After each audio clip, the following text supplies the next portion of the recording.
আসসালামু আলাইকুম। আজকে আমি নিয়ে আসলাম ছোট বড় সকলের পছন্দের মজাদার চটপটি রেসিপি।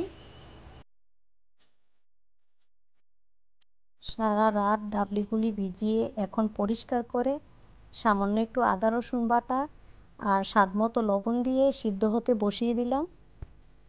ডাবলিগুলি সিদ্ধ করার পর এরকম একটা কালার আসছে, নামিয়ে একটা পাত্রে তুলে নিব। ম্যাশ করে রাখা কিছু আলু ডাবলির মধ্যে দিয়ে ভালো করে মিশিয়ে নিব।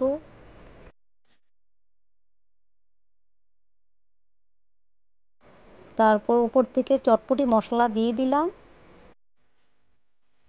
এখন ভাজা লাল মরিচের গুঁড়া দিয়ে ভালো করে সবগুলো মিশিয়ে নিচ্ছি।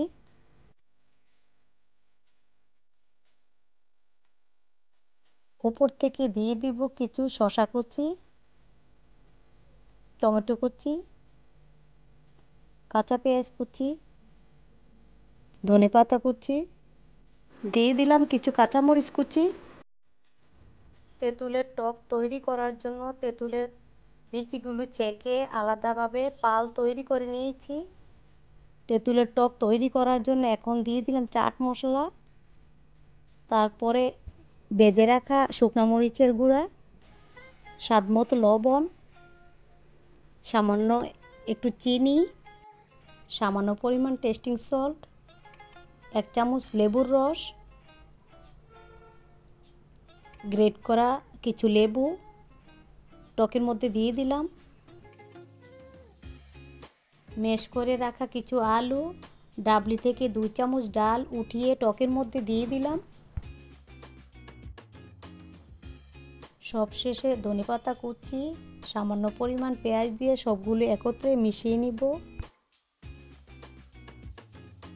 এখন চটপটির উপরে 1 চামচ তেঁতুলের টক দিয়ে নিব।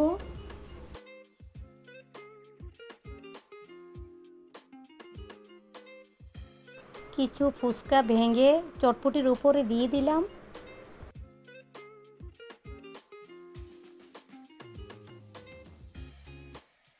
এখন উপর থেকে একটি ডিম গ্রেট করে দিয়ে সাজানোর জন্য 2টি ডিমের ফালি দিয়ে দিলাম।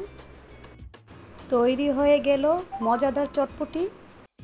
আপনারাও এভাবে তৈরি করে দেখবেন, আশা করছি আপনাদের ভালো লাগবে। আমার সাথে থাকুন, আমার চ্যানেল সাবস্ক্রাইব করুন।